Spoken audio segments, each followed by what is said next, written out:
My five things that I'm grateful for.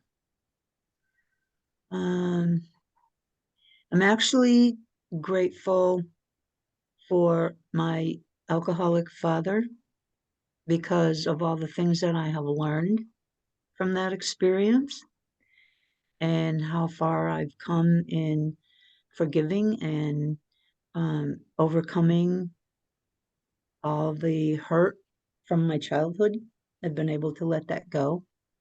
So I'm very grateful for that, for him, for all the lessons I've learned.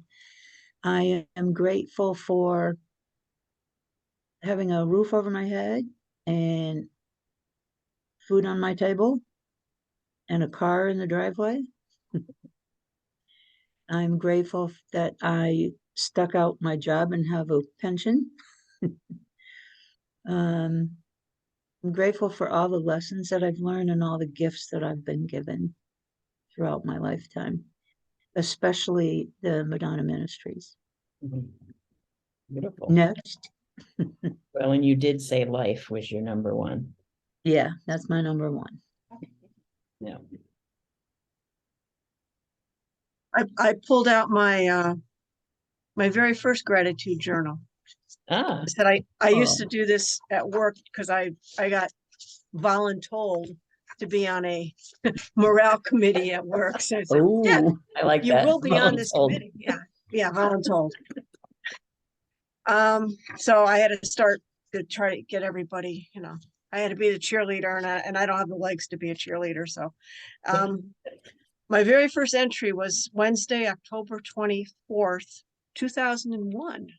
Ah, And before I said, this journal is of all the other things in life that we sometimes forget, but nevertheless should be thankful for. First thing I put down was chocolate milk.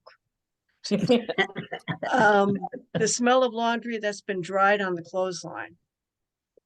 Maple trees that turn the deep maroon orange at this time of year. Sea glass. And the sound of crickets. That's my very first five I put down. So I went digging and it's like I got like two or three of these. I That's didn't great. I go in spurts now. I don't do it like every day. I should, but I don't. Uh-huh. And I'm always grateful for indoor plumbing. I don't care what I Yeah, really really. most important. Yeah. So that's my five. Nice. Thank you. Yeah. I like that. The smell of laundry dried on the clothesline. Yeah, I Yeah, said. Yeah. really. Mm. And I can't do that here. You can't hang anything outside here. Yeah. I miss that. Yeah. We had that in Hawaii, and the breeze was always so wonderful. Things just came out so fresh. Hmm. So Kevin, what how are about yours, you? Nikki?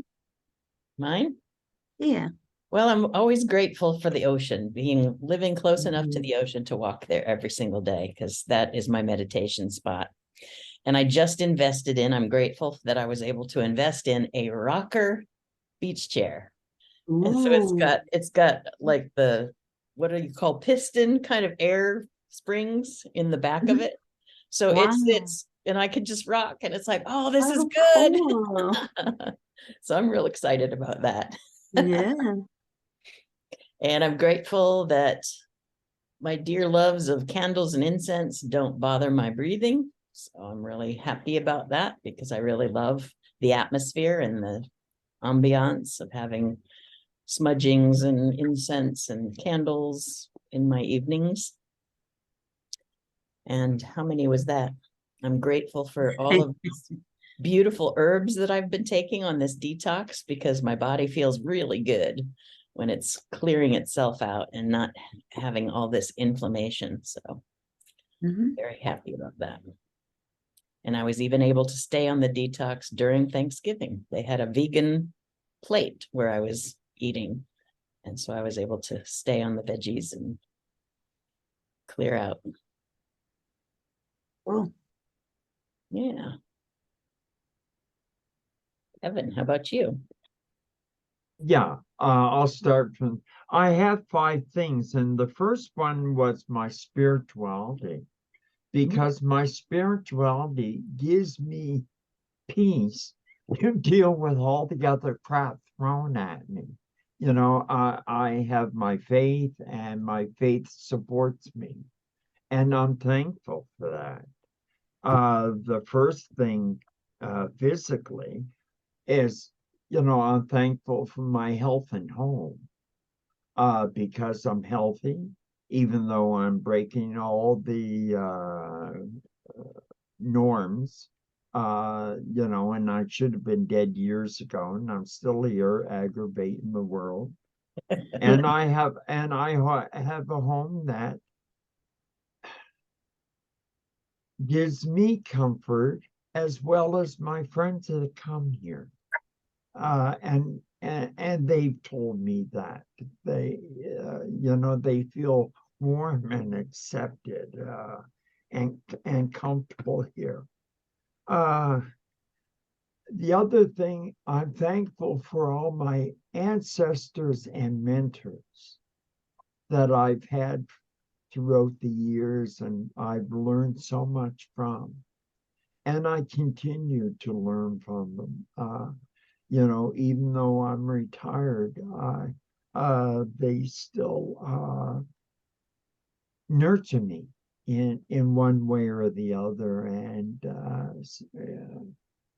they just know when to call, and it's the right time, and I'm thankful for that. I'm also thankful for democracy, because democracy guarantees that I can enjoy the previous four on the list. And without democracy, it would be a lot tougher to deal with things. And then my fifth thing was you folks. You know, I'm thankful for meeting up with Madonna Ministries, and how it has enriched my life. So that was pretty well my list. That was a good one right there. Yeah.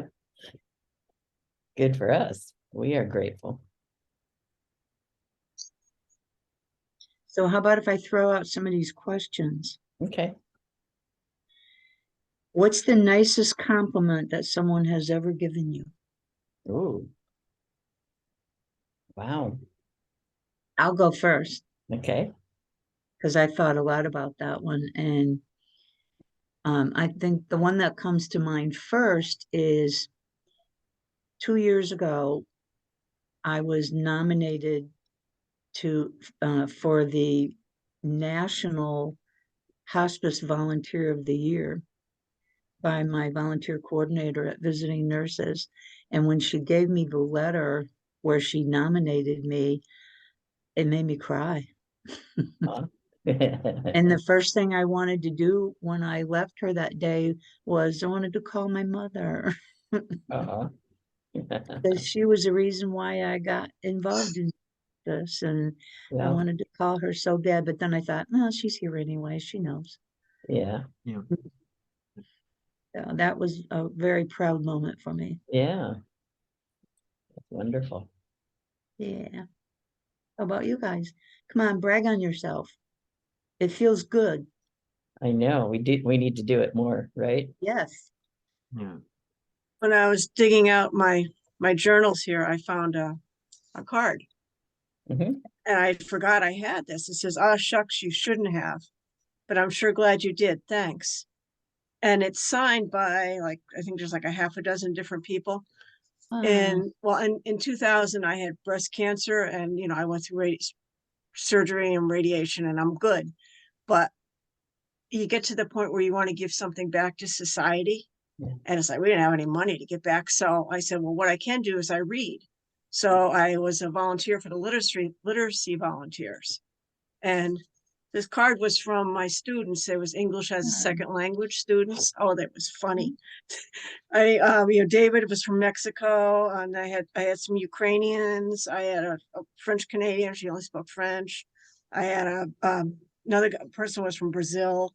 And it was like, it was my last time at the class, and they all signed a card, and it's like, wow, I didn't realize Yeah. It was, you made it, I must have made a difference. And I didn't even realize it. Oh, Yeah. there was one, she was 68 years old. She was a little Polish grandmother, Jadwiga.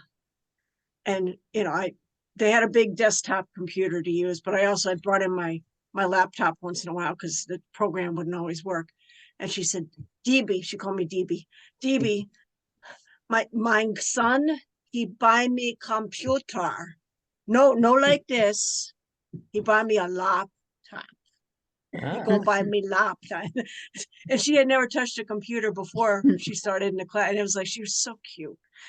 She's, yeah, we got, yeah. And these are all people that live locally, and I didn't even realize that. I mean, I live in a small town in a Yeah. rural area, and I didn't realize there was that many people.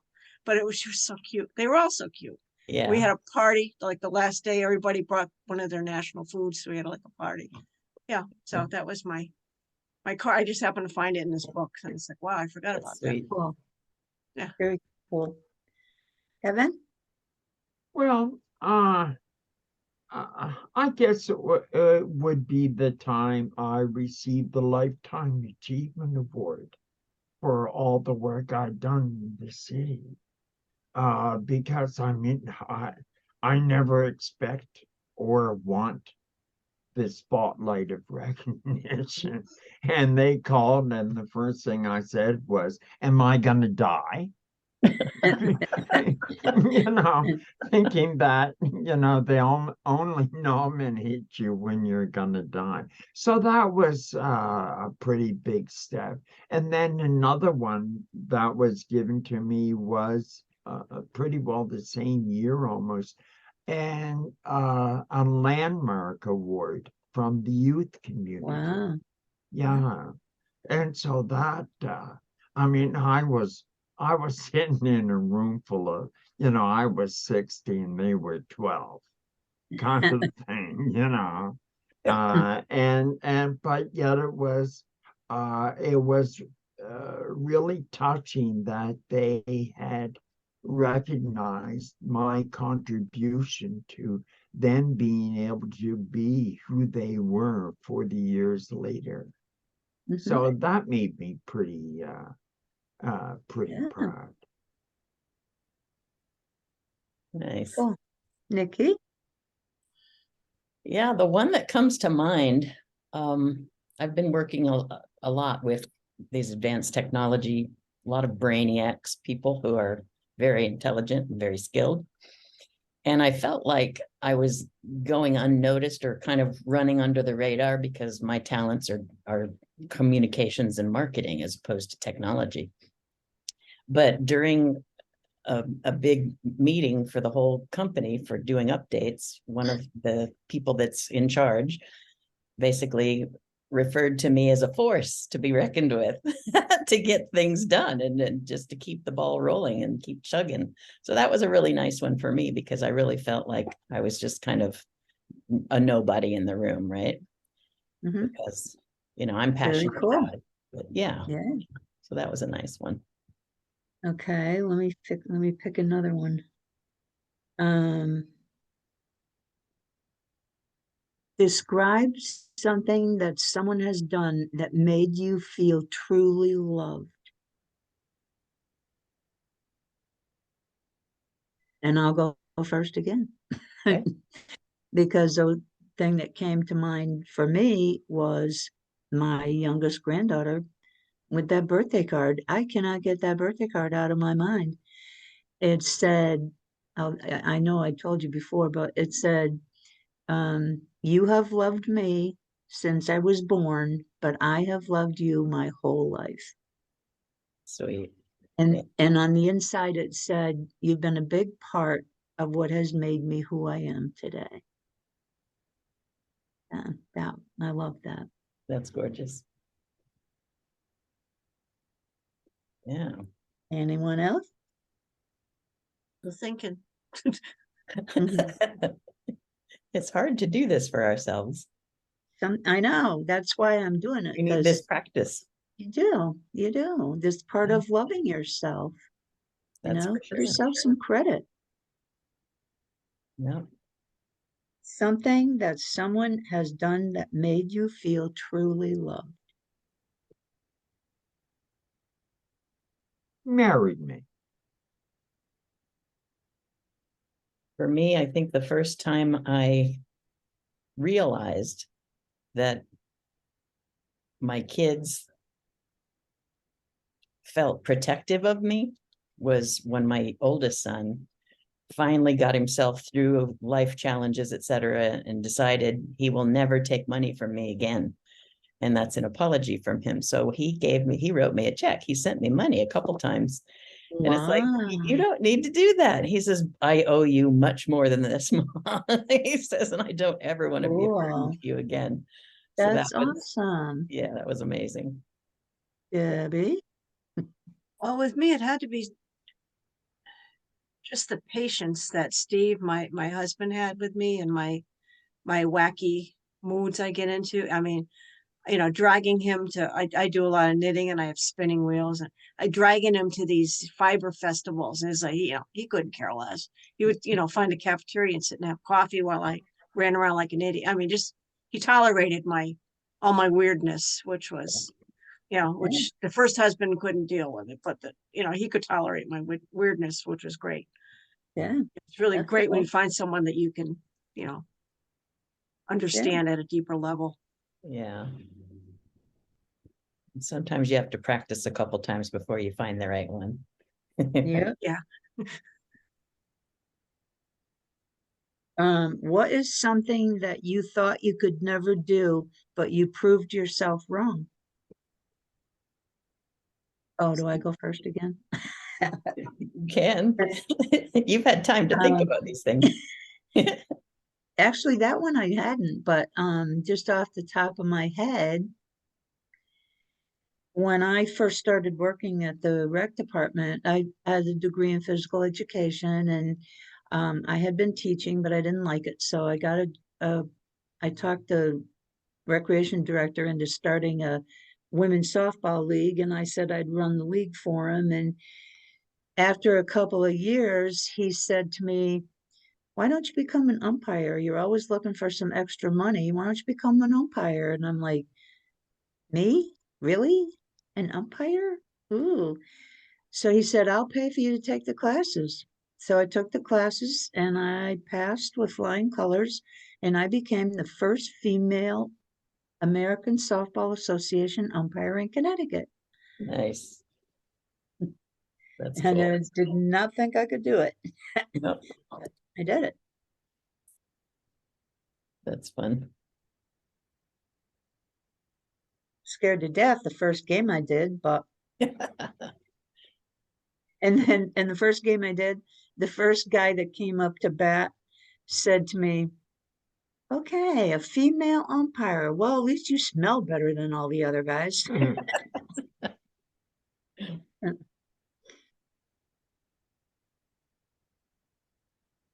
Me? I don't do it anymore, but I never thought I used to ski, yeah, on snow with going fast down a mountain.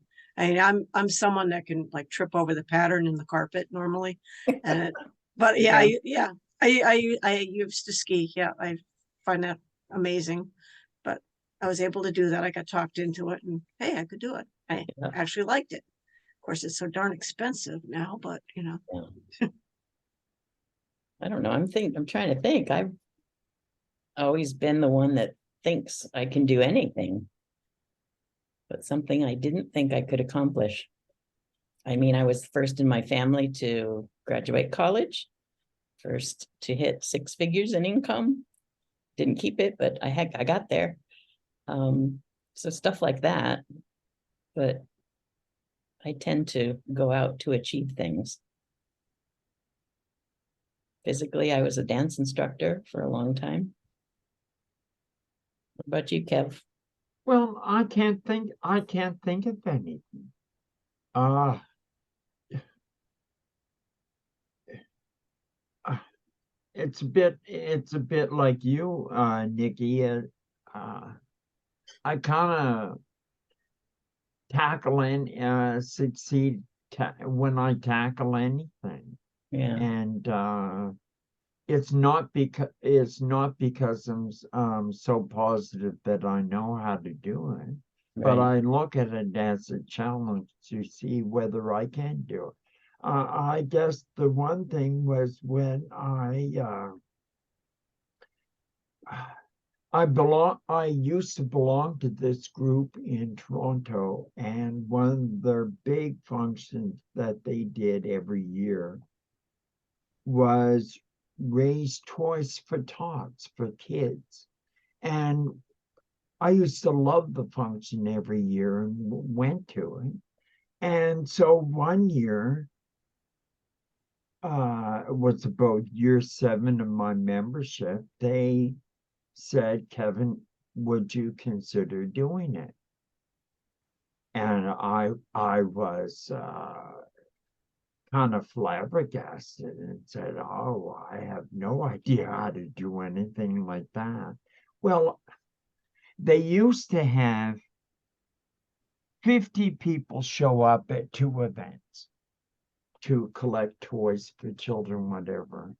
So I had a meeting with a new bar in town, and I walked out of there. I had 9 events. Wow. And Wow. I just about passed out. I thought, what am I gonna do? I panicked. And so then I still had to meet with the bars that traditionally held the event. And so I met with them. And then it occurred to me, instead of having 50 people at one event, I would put 2 people at 25 events. And it worked. And we ended up raising an incredible amount of money. We were able to furnish 3 daycares. We started a nursery Sunday school facility, and we were able to provide Christmas for 1,200 kids, Nice. and that Wow. felt pretty good. Yeah. And it occurred to me Uh. one day, I thought, why am I so obsessed with this? Because I became obsessed. And then it occurred to me one day that I was at one time one of the children that would have benefited from that. Yeah. Because I'd grown up in an orphanage and whatever. So that would have made me a prime candidate. But I was pretty pleased that I was able to pull that off. Mhm. And they have not done it like that since. Yeah. They went, oh, this is way too much work. And they reverted to the old method the next year. But at least, I got a couple of community awards out of that, Yeah. for a community. And that was one of the main fundraisers that this group did. And I was pleased that I was able to pull that off. Yeah. That's great. Left your legacy. Yes.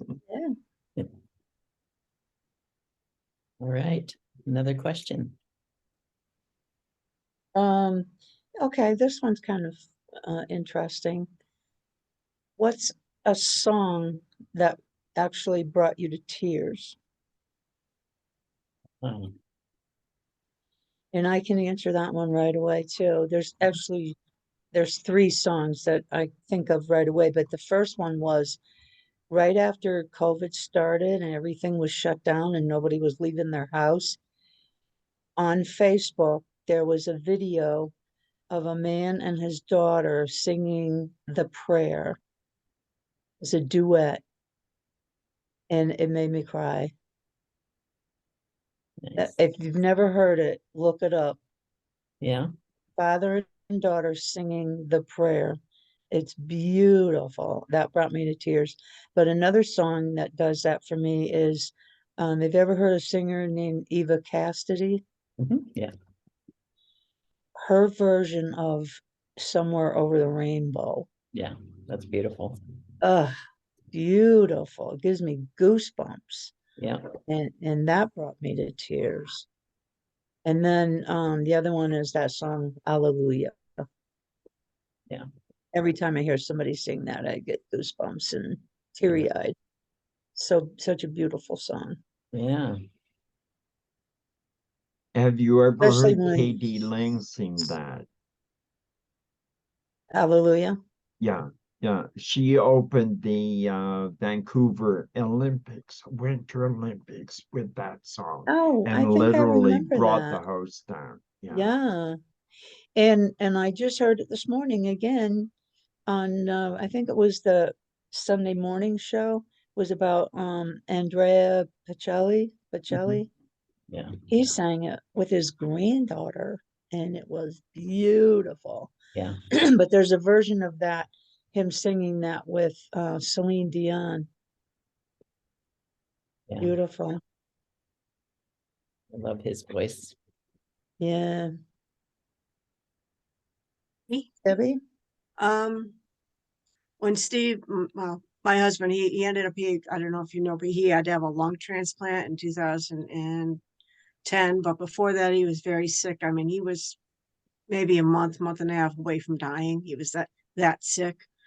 And to cheer himself up, we had a whole bunch of DVDs that were comedies, but he also loved the Celtic women, their songs when they were singing. And he would listen to that like nonstop.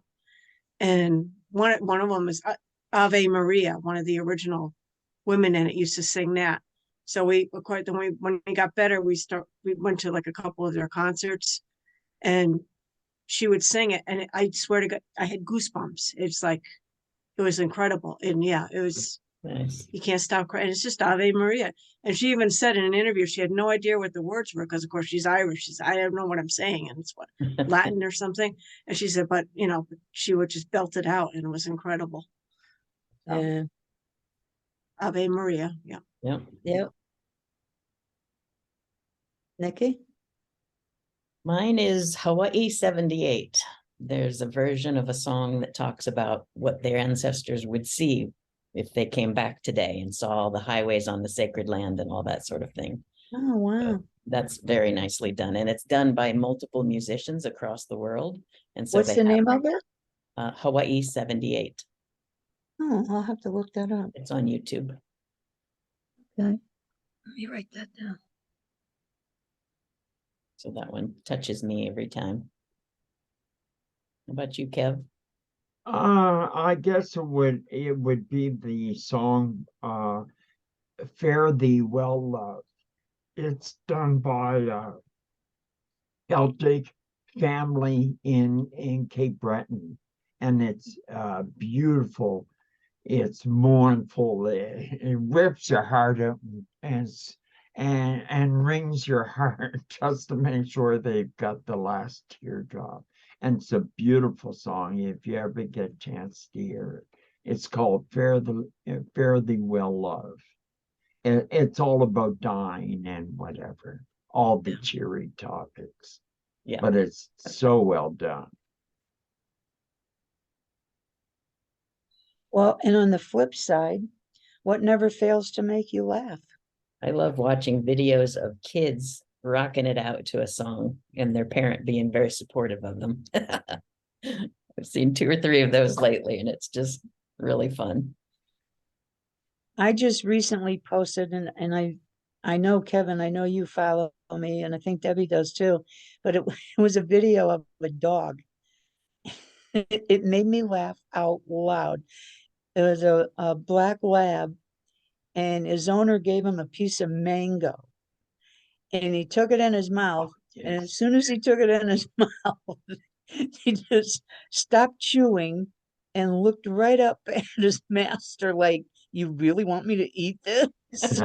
And he just kept staring at him and he wouldn't chew it. And the drool was dripping off, but he wouldn't chew it. Then he took one chomp and then he looked up at him again like, really? You really want me to eat this?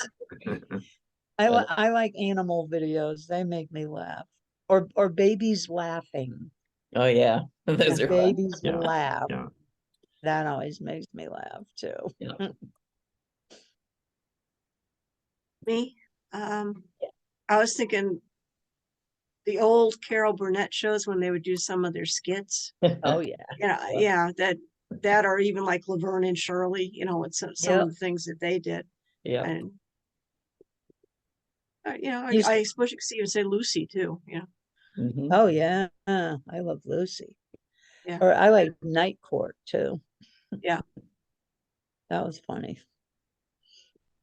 How about you, Kev? I like to watch sitcoms just before I go to bed because I love to go to bed with a laugh on my heart, and like Big Bang is my big one now. But as all through my work life, I always worked evenings and weekends, so I never got to see programs in the first run. I've only ever seen programs in reruns, and it's perfect because you get them every night of the week. I never want to have to wait for another week to see the next episode. Yeah. But I Right. always like to go to bed with a laugh on my heart. It's something I've done, 30 years at least, and as far as I know, it's decent for my soul. I like 3.5 Men too. I don't like Charlie Sheen, but the guy that plays the brother, he is hysterical. Yeah. He makes the show. Yeah. He's so funny. Yeah, some of those old sitcoms, they don't make them like that anymore. Yeah. MASH, I used to love watching MASH. Yeah. Okay. Oh, and on always when I think of the funniest scene I've ever seen on TV, I have to tell you this because I just love this. Taxi. Anybody watch Taxi? Yep. Mhm. The guy Jim, that's like, Reverend Jim. yeah, that's like not all there, and he's going to get a driver's license so he can drive a cab, and he's afraid that he's going to fail it, so he takes everybody with him. So they're on the other side of the room, and he's over on the other side taking the test, and he says to them, "What does a yellow light mean?" And they're like, "Slow down." And he says, "What does a yellow light mean?" And they're like, "Slow down. What does?" I was rolling on the floor. That was so funny. I actually met Andy Kaufman that was on that show. Yeah. My sister and brother-in-law met him at they're both TM meditators, and they met him at a conference over in Switzerland, and they became good friends. He used to call my sister all the time. I got to talk to him a couple of times on the phone. It's fun. He was funny. He was very funny. Okay, let's see. Oh, this one I had a hard time with. What was your favorite gift that you received as a child? No, I can't think of anything. Isn't that awful? I cannot really pinpoint anything.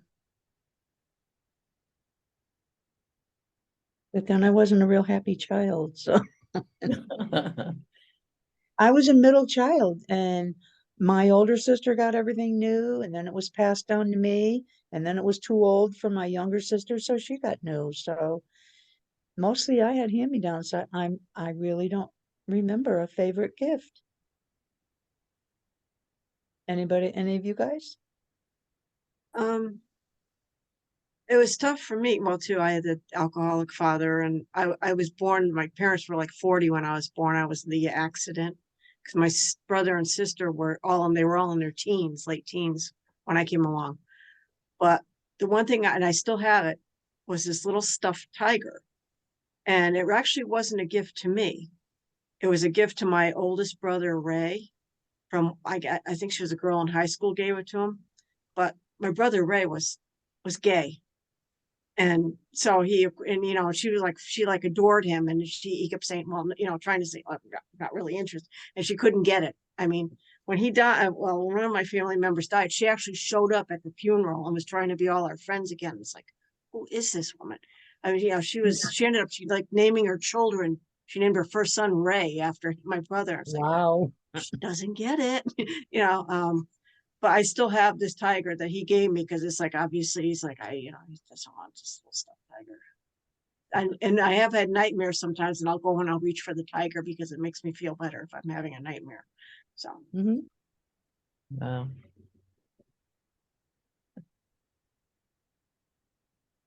Yeah, Don't feel bad. I have two stuffed animals in my bed, and one of them was on my mother's bed when she died, and the other one was given to me at one of the women's circles at Martha's. After I had the heart attack, they all had put their energy, they passed it around, and everybody put their energy into the stuffed animal, and then they gave it to me, and I still have that in my bed. It's, But that wasn't a child, but those are very meaningful.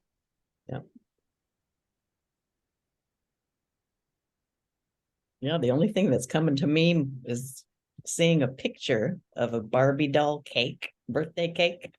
So you get a Barbie doll when you eat the cake around it. oh, The only thing that comes to mind.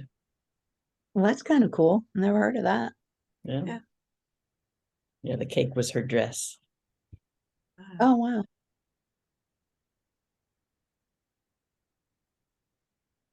Well, mine was a cousin of mine made a small plaque when I was, I don't know, in grade 6 or something.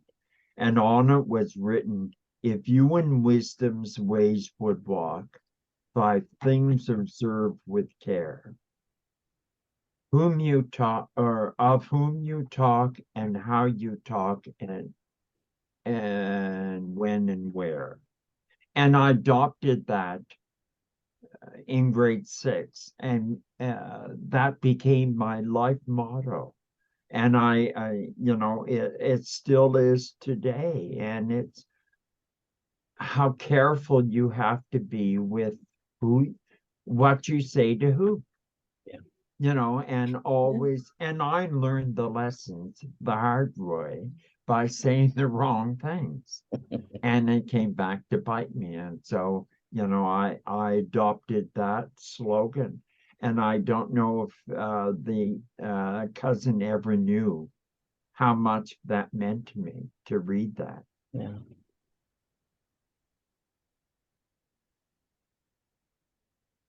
I do remember, I have vague recollections of a Betsy Wetsy doll. Betsy Wetsy.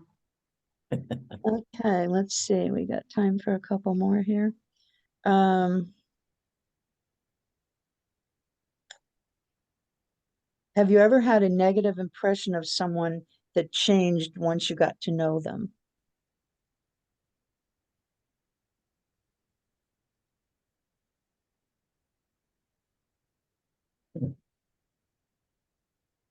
Hmm.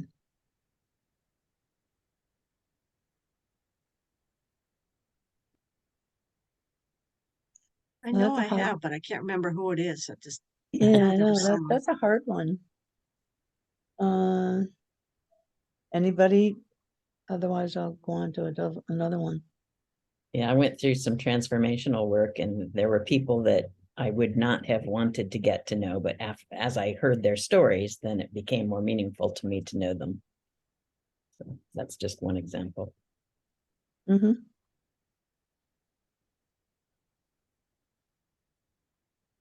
I would say it's the very first relationship I had. The person was, a twit to the nth degree, but yet 40 years later, we maintained a relationship, and they become one of the most powerful people in my circle group.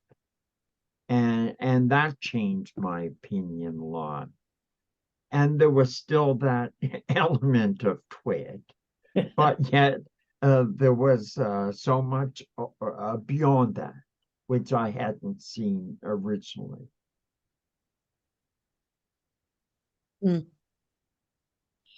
Well, my boss for 30 years was never really nice to me and never really gave me credit for anything I did or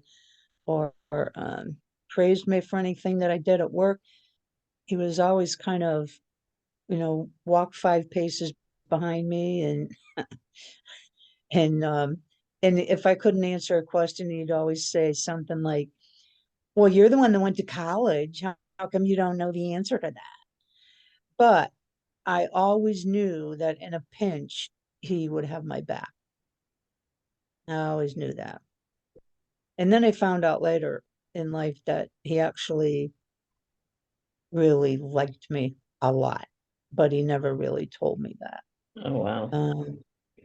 A lot of people in town thought that we were having an affair all those years because we were always together, Yeah, because I was like his right hand and we did everything together. We ran all the programs together and, but that never was the case. I thought of him like a brother, but he always treated me like shit. And people would tell me all the time, why do you stay there? He's not very nice to you. yeah, And but there was just, I knew that if something happened, I knew he'd have my back. We had a big fight one time. I had been there maybe 5 years or so, and we had a big blowout. And I quit my job and I went home and packed up my bags and I moved back to Iowa. wow. And he would call me like every couple of months to see if I was okay, to see how I was doing. And then after a year and a half, when I was totally miserable in Iowa, he called me up and said, the guy that took your job when you left just left. If you want the job back, it's yours. And so I moved all the way back to Connecticut, got my old job back, got my old apartment back, even got my old phone number back after a year and a half. Wow. I felt like I had never left. And that was all due to him. Even though Yeah. he treated me like crap, yeah, he went above and beyond for me. Hmm. That was his way of apologizing because he knew I did a good job. So Yeah. that's the only thing I can really think of off the top of my head. Because usually, if I don't like somebody, I don't go out of my way to get to know them Right. to change my opinion. Um, let's see what else here. Have you ever had plans go completely awry, but you had a great time anyway? Feel like I'm having to dig in my past. I don't know. Makes you think. That's another one. I know it's happened to me, but I can't think of when it was. Yeah.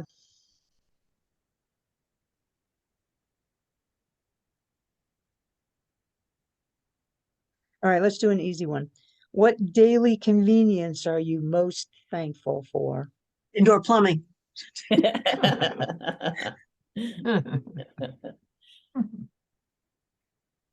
I'd have to say running water. Yeah, indoor plumbing. Yep. Yeah, kind of the same thing, huh? Yeah, because a shower too. That would Toilet, come. yeah. A I camped car. quite a bit in my younger years, so that's, yeah, indoor plumbing. Yeah.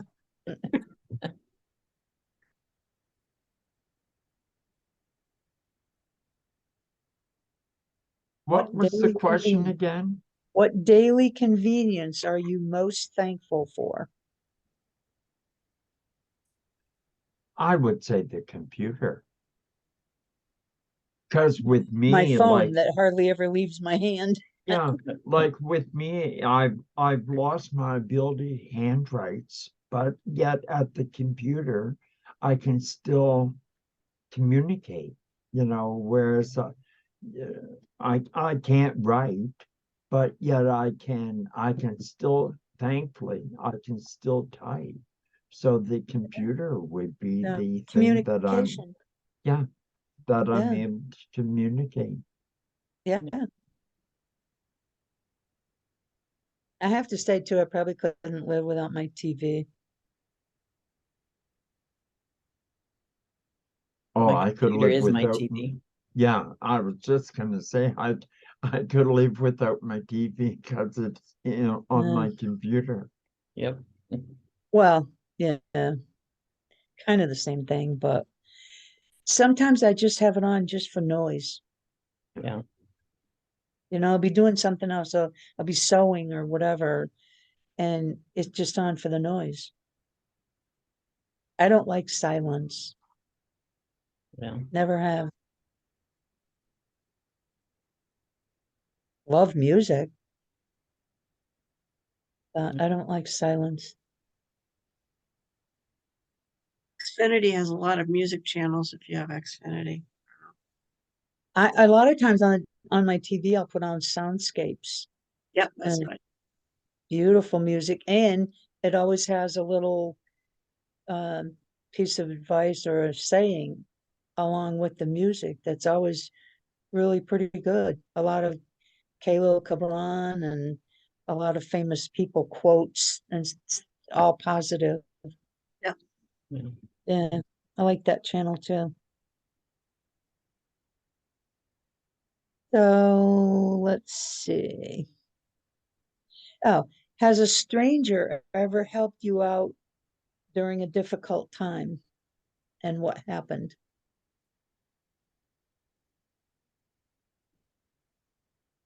I have one. I was Yeah. traveling with my kids. They were both toddlers. And I was sick. And so I had the flu or something. And we literally were jam-packed trying to get out of the plane. I had two kids in two different arms, and I literally needed to hurl. And so I put the kid down on the seat, grabbed the barf bag, and I threw up in front of everybody. And it was like Oh. humiliating. But I had people around me say, "Oh, can we hold the kids for you? Can we do this for you?" And they were just so doting on me practically. And it's like, wow, Oh, single parent stories. yeah.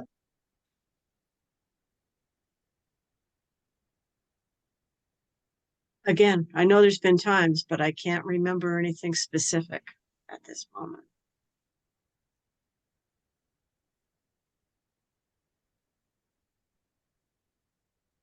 I just had something and it just left me. Well, I remember one thing when I was, oh, I don't know how old I was, but I wasn't very old, maybe 10. And I was swimming at a beach and it was in the river, Mississippi River. And I knew how to swim, but not, I wasn't a real good swimmer, but I know how to swim. And I was swimming along and I went to stand for a minute and there was nothing underneath me and I went down. And all of a sudden, somebody grabbed me by the back of my bathing suit and pulled me right up out of the water and swam over and put me to a place where I could stand. I don't even remember that person. I never turned around to look. And sometimes when I think about that, I think it might have been an angel Hmm. Yeah. because nobody else saw anybody either. And if they weren't an actual angel, they were at that moment. Yeah, saved Yeah. my life because I was under and I was scared. Yeah. I do remember that.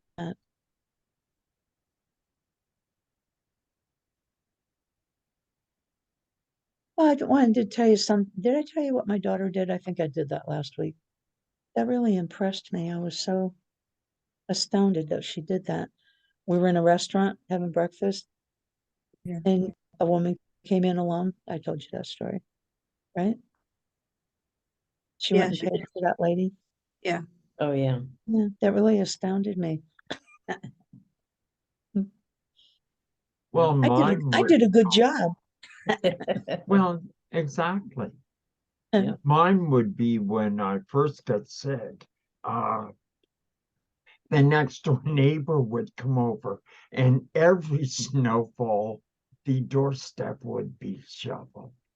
And he did that for 2 years. Every time it snowed, I never had to worry about the doorstep. Not as though I could move move a shovel to shovel the snow. I couldn't have, you know. But yet it touched me that he was that Mhm. thoughtful, and not a word was, he didn't say, how can I help? He just started to do it. Their first snowfall after I got sick. He Mm. knew how sick I was. I had one of those too. He'd come over and snow blow my whole driveway. I never asked him to. Which was also one of the questions on here.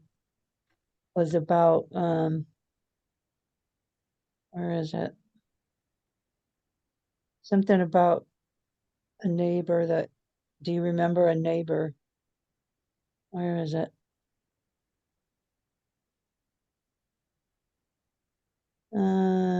Can't find it. Where is it? Where is it? Oh, who was your favorite neighbor? The ones that. Probably. Oh, What? I was The gonna ones say that when I I- was, oh, go ahead. Go ahead. Well, when I was a little kid, my mother, well, she didn't have much patience and she couldn't stand the sight of blood and being, the kid that would fall out of the trees and stuff. I had a neighbor, Mrs. Ajak. So if it wasn't too bad and I could put a Band-Aid on it myself, I would. If it was a little bit worse, I'd go see Mrs. Ajak. And if it was really bad, I'd wait till either my father or brother came home before I hobbled into the house. But my mother, she tried, but she was the type of mother where if you got hurt, she'd hit you for getting hurt, and it's like I can and my brother Ray that I mentioned before. I remember one time I had stepped on glass and she acted like I did it on purpose. Oh my And gosh. yeah, and he actually, I remember he scooped me up when I must have been small at some point, and he brought me to the emergency room because I needed stitches on my foot. But yeah, it's just so Mrs. Ajak was my favorite neighbor. She always patched me up so mom wouldn't get upset. She couldn't stand a sight of blood. She'd like that. And, oh, yeah. So Well, one of my favorite neighbors, and we're really good friends to this day, was when my husband left and my daughter was 4. Well, she's 55 now, so that was a long time ago. We lived in a duplex, and she lived on the other side, and we were always doing favors for each other. She was single actually at the time, but we would share our dogs in the backyard, have them play together. She worked at a nursing home and she would bring movies home, and we'd put up a sheet on the back of the house and watch movies in the backyard. And we always said that in the bathrooms, our bathrooms were back to back. We always said we were going to cut a hole in the medicine cabinet so we could just open the door and talk to each other. And we're still friends today. I see her every now and then, and we go out for breakfast. All right. Kevin, a favorite neighbor? Well, I guess it would still be the one who Oh, shoveled that my shoveled for you. doorstep. Yeah. Nice to have nice neighbors. Yeah, yeah. And I love my neighbors here. I've made some really good friends here where I live. My condo is in like it's like a U shape, and there's 4 units on one side, 4 on the other, and 7 on the end. And I know every single person, and 4 of us hang around together all the time. We go to the pool together, we go to movies together, we go out for lunch together. It's really nice. Like living in a little community. Yeah. Yeah. I'm so glad I moved here. That's probably one of my most grateful things is where I live. Mhm. I absolutely love living here. That's awesome. I really do. I'm so happy I found this place. And I was so fortunate to find it too, because most of the condos are owned, and so is mine, but I don't own it. I rent. And it's an end unit, it's a ranch, it's perfect. It has a swimming pool, a clubhouse, all kinds of beautiful, beautiful grounds, covered parking, lights that stay on all night long. It's so bright here at night. I feel very safe here. Yeah. And I've made so many friends here. I love living here. I'm really grateful for that. So that's probably should be my number one. So Yeah. grateful for where I live. Yeah. And on that note, it's Yeah. time. Well, that was fun. Yeah. Thank you for bringing those questions to the table. Yeah, those are cool. That'd be great prompts too for writing. Thank you, guys. It was so nice to Yeah. chat, get to know you through our question and answer thing. Yeah, That's yeah, kind of fun. cool. Yeah. Yeah.